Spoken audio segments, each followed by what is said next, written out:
Assalamu alaikum wa rahmatullahi wa barakatuh, mes frères et sœurs en islam. Préparez-vous, car aujourd'hui, je vais vous raconter une histoire qui va vous captiver du début à la fin. Une histoire de remords, de rédemption et de la miséricorde infinie d'Allah subhanahu wa ta'ala. Imaginez un homme, un guerrier redouté, connu pour son habileté au combat et sa précision mortelle avec la lance.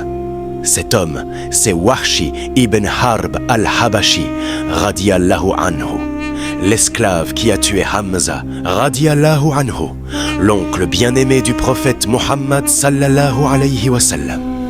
Un acte terrible qui a plongé le cœur du prophète sallallahu alayhi wa sallam dans une profonde tristesse. Mais l'histoire ne s'arrête pas là. Wahshi radiyallahu anhu n'est pas resté un simple assassin. Son chemin l'a mené à une transformation extraordinaire, un repentir sincère qui l'a conduit à embrasser l'islam et à devenir un compagnon du prophète sallallahu alayhi wa sallam lui-même. Comment un homme qui a commis un tel acte a-t-il pu trouver le chemin de la rédemption ? Comment a-t-il pu se racheter aux yeux d'Allah subhanahu wa ta'ala et de la communauté musulmane ? Accrochez-vous, car je vais vous dévoiler les étapes de cette incroyable métamorphose, une histoire qui prouve que la miséricorde d'Allah subhanahu wa ta'ala est sans limite et que la porte du repentir est toujours ouverte, même pour les plus grands pécheurs. Restez avec moi jusqu'à la fin, car la réponse à la question « Comment Wahshi, le tueur de Hamza, s'est converti à l'islam ?» est plus surprenante et inspirante que vous ne l'imaginez. Premièrement, imaginons la scène à Hims, en Syrie. Jafar ibn Amr ibn Umayya al-Damari et Ubaydullah ibn Adi, deux compagnons animés par la curiosité, se retrouvent dans cette ville. Ubaydullah radiyallahu anhu, portant un turban qui ne laisse apparaître que ses yeux et ses pieds, suggère à Jafar radiyallahu anhu.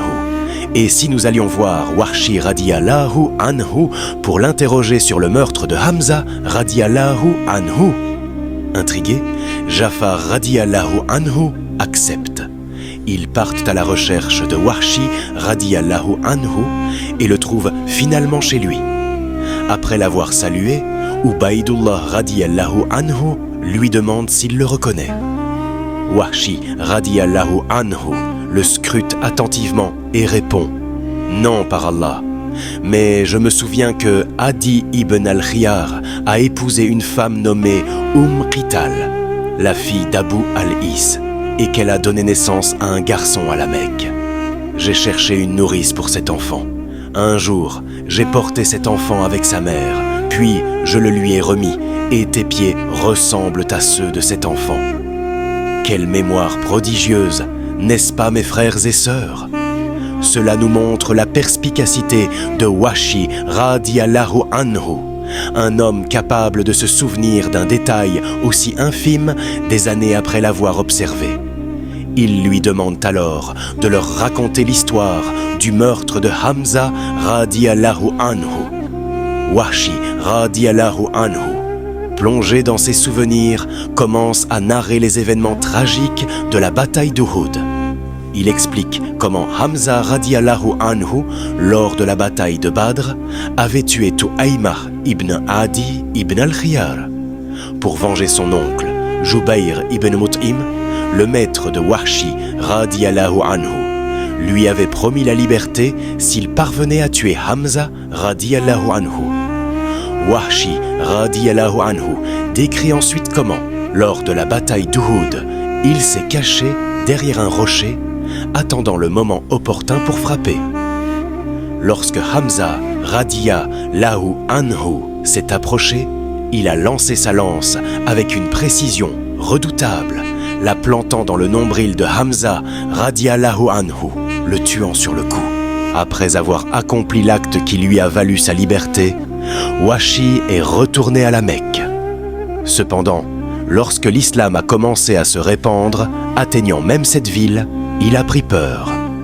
Craignant pour sa vie en raison de son acte passé, il s'est enfui à Taïf, cherchant refuge loin de la communauté musulmane grandissante. Mais Allah subhanahu wa ta'ala, dans sa sagesse infinie, avait d'autres plans pour Wahshi. En Ramadan de l'an 9 de l'Hégire, comme le mentionne Al-Bidaya wa Al-Nihaya, volume 5, page 94, la délégation de Thaqif, la tribu de Taïf, a envoyé des messagers au prophète Muhammad sallallahu alayhi wa sallam. Wahshi, apprenant que le prophète sallallahu alayhi wa sallam ne faisait pas de mal aux messagers, a décidé de se joindre à eux, saisissant cette occasion comme une lueur d'espoir. C'est alors qu'eut lieu une rencontre déterminante. Wahshi, le cœur empli d'appréhension, se retrouva face au prophète sallallahu alayhi wa sallam. Le prophète, le regardant droit dans les yeux, lui demanda « Es-tu Wahshi » ?« Oui, » répondit-il, la voix tremblante. « Est-ce toi qui as tué Hamza ?» demanda à nouveau le prophète Muhammad. Cette question, mes frères et sœurs, devait résonner comme le tonnerre dans le cœur de Wahshi. Comment répondre à une telle interrogation ? Il ne pouvait que reconnaître son acte. Ce qui est arrivé et ce qu'on t'a rapporté, dit-il. Le prophète sallallahu alayhi wa sallam, profondément affecté par le souvenir de son oncle bien-aimé, lui demanda alors « Peux-tu cacher ton visage de moi ?» Wahshi, comprenant la douleur du prophète, s'exécuta sans tarder, retournant à Taïf. Il vivait dans l'ombre, évitant le regard du prophète, rongé par le remords et le regret de son acte passé. Dans un hadith rapporté par Al-Bukhari, Sahih Al-Bukhari, numéro 4072, Jafar ibn Amr, radiyallahu anhu, raconte les détails de cette rencontre et de la douleur du prophète sallallahu alayhi wa sallam. Wahshi était conscient que son acte était impardonnable aux yeux des hommes. Mais qu'en était-il aux yeux d'Allah subhanahu wa ta'ala ? Allait-il trouver la miséricorde divine ? 2 années s'écoulèrent après la rencontre entre Wahshi et le prophète. Le messager d'Allah quitta ce monde, laissant la communauté musulmane en deuil. Peu après, l'apostasie se répandit dans la péninsule arabique comme un feu de forêt.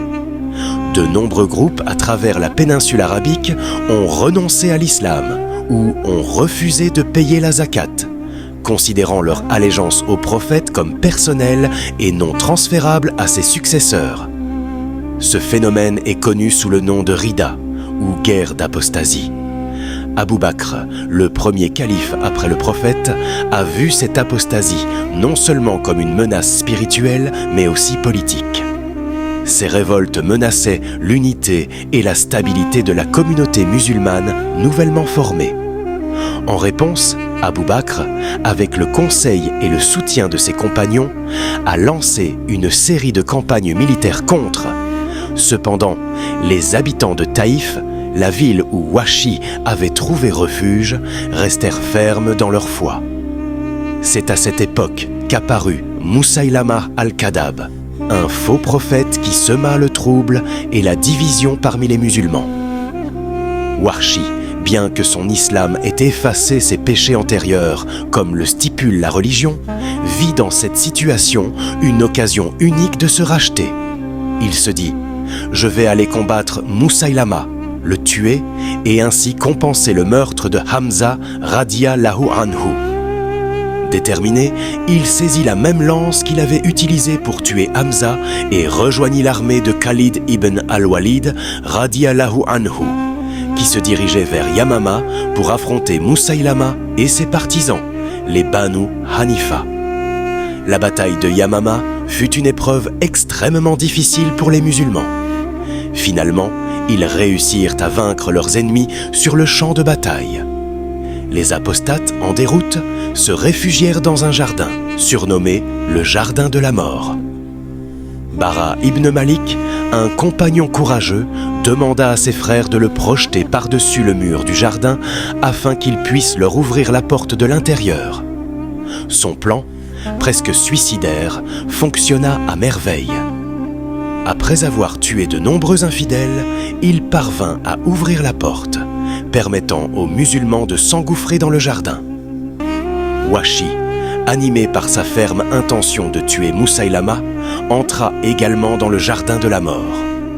Il suppliait Allah subhanahu wa ta'ala de lui accorder l'opportunité de mettre fin au jour de ce faux prophète. Soudain, il aperçut un homme, debout près d'une brèche dans un mur. Il ressemblait à un chameau de couleur cendre et ses cheveux étaient ébouriffés, raconte-t-il. Moussaïlama, enragé et hors de lui, avait perdu tout sens de la raison. Wahshi s'avança prudemment, évaluant la situation. Il leva sa lance et d'un mouvement puissant, la lança en direction de Moussaïlama. La lance fendit l'air et se planta en plein dans la poitrine du faux prophète, ressortant par ses épaules. Au même moment, un Ansari, Abu Dujana, s'élança sur Moussaïlama et lui asséna un coup d'épée fatal sur la tête. Une esclave, témoin de la scène depuis le toit d'une maison, s'écria « Hélas, le chef des croyants, en parlant de l'imposteur, a été tué par un esclave noir. En accomplissant cet acte, Wahshi avait tué le pire des hommes dans son islam, après avoir tué le meilleur des hommes dans sa période d'ignorance, comme il le dit lui-même. L'année suivante, il participa à la bataille de Yarmouk, puis s'installa à Hims, où il vécut jusqu'à sa mort. Dans le Sahih al-Bukhari, hadith numéro 4072, il est rapporté qu'une esclave a décrit la mort de Moussaïlama, confirmant le rôle crucial de Wahshi radiyallahu anhu dans cet événement. Wahshi a cherché le pardon d'Allah subhanahu wa ta'ala en se repentant sincèrement et en accomplissant de bonnes actions.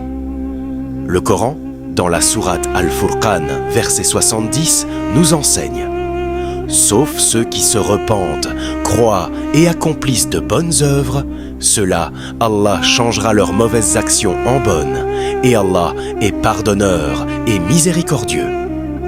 Wahshi a saisi cette miséricorde divine et a consacré le reste de sa vie à l'islam.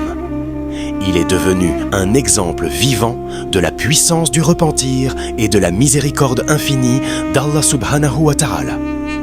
Mes frères et sœurs, l'histoire de Wahshi ibn Harb, radiyallahu anhu, est une source d'inspiration pour nous tous. Elle nous montre que, quels que soient nos péchés passés, la porte du repentir est toujours ouverte.